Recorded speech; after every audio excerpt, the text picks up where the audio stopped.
वाली कंपनी यानी कि एनवीडिया की बात कर रहे हैं हम, जिसका मार्केट कैप $4 ट्रिलियन का हो गया है। एनवीडिया ये जादुई आंकड़ा पार करने वाली दुनिया की पहली कंपनी बन गई है। जी हाँ, और कंपनी के शानदार सफ़र बताने के लिए हमारे साथ जुड़े हुए हैं हरमास जी। हरमास जी बताइए, एनवीडिया मैं देखती हूँ, सुबह भी पढ़ती हूँ मैं आपको और सुनती हूँ, तो आप ग्लोबल मार्केट को काफ़ी अच्छी तरीके से ट्रैक करते हैं। एनवीडिया की कहानी बताइए।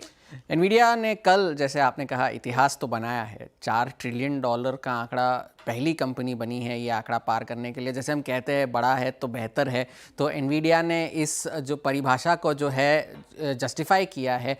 और अगर हम देखें तो ये सफ़र बहुत तेज़ी से एनवीडिया ने तय किया है, क्योंकि पहला जो $1 ट्रिलियन की मार्केट कैप उसकी हुई थी वो मई 2023 में हुई थी, और उसके लगभग 9 महीने के अंदर अंदर वो डबल होकर 2 ट्रिलियन हुई, और उसी के 4 महीने बाद यानी कि जून 2024 में वो 3 ट्रिलियन हुई। अगर डोनाल्ड ट्रंप और उनके टैरिफ टेंट्रम्स ना होते तो शायद ये चर्चा हम कुछ महीनों पहले ही कर रहे होते, मगर आज हम कर रहे हैं, यानी कि 272 सेशंस के बाद 3 से 4 ट्रिलियन का सफ़र जो है वो एनवीडिया ने पूरा किया है। अब 4 ट्रिलियन एक बहुत बड़ा आंकड़ा है, तो अब सोचिए एनवीडिया अगर देश होता तो क्या होता।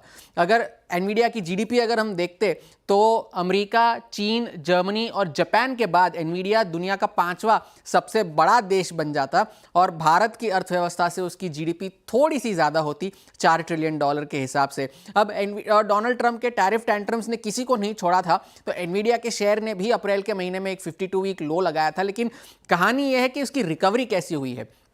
7 अप्रैल को जो लो बनाया था एनवीडिया ने, उसके बाद शेयर जो है 88% चला है, और तब जा करके ये मार्केट कैप को जो है $4 ट्रिलियन तक एनवीडिया पहुंचा है। अब अगर आगे की अगर हम बात करें तो एनवीडिया भारत के मार्केट कैप के हिसाब से 73%, भारत का मार्केट कैप लगभग $5.5 ट्रिलियन का है, तो उसके 73% की बराबरी एनवीडिया कर चुका है। 30 एचडीएफसी बैंक, 37 टीसीएस और 22 रिलायंस इंडस्ट्रीज के बराबर एनवीडिया की मार्केट कैप अब हो चुकी है। और अगर हम रिटर्न्स की बात करें तो पिछले 2013 से अगर हम देखें तो सिर्फ 2 साल ऐसे हुए, 2018 और 2022, जिसमें एनवीडिया ने नेगेटिव रिटर्न्स दिए, और 15 साल का उसका जो औसत कैगर है वो 70% का है। अगर 2020 से अगर हम देखें तो 4 साल उसमें ऐसे रहे हैं जिसमें एनवीडिया ने 100% से ज़्यादा के रिटर्न्स दिए हैं, और लगभग कुछ सालों में तो 200% से ज़्यादा के भी रिटर्न्स एनवीडिया ने दिखाए हैं। अब कुछ नियर टर्म चैलेंजेस एनवीडिया के लिए है, क्योंकि मैनेजमेंट ने भी कहा है कि चीन की जो मार्केट है वो उनके लिए अभी थोड़ी सी आउट ऑफ रीच हो गई है, क्योंकि एक्सपोर्ट कर्व्स जो लगाए गए हैं, तो इस तिमाही में $8 बिलियन का नुकसान संभव है। पहली तिमाही में भी नुकसान हुआ था, और इस तिमाही के बाद, और 50 बिलियन का चीन का मार्केट है, उनसे थोड़ा सा एक्सेस अभी फिलहाल कटा हुआ है। और तीसरा बड़ा चैलेंज जो है वो रेवेन्यू ग्रोथ में कमी। अब ये कमी की परिभाषा जो है वो उनके अपने ऊंचे स्टैंडर्ड्स की वजह से है, क्योंकि अगर हम कुछ पिछले क्वार्टर्स को अगर हम मैप करके देखें तो पिछले 8 क्वार्टर्स में से 5 ऐसे क्वार्टर है जहां पर एनवीडिया की रेवेन्यू ग्रोथ 100% से ज़्यादा, और कुछ में तो 200% से ज़्यादा की है।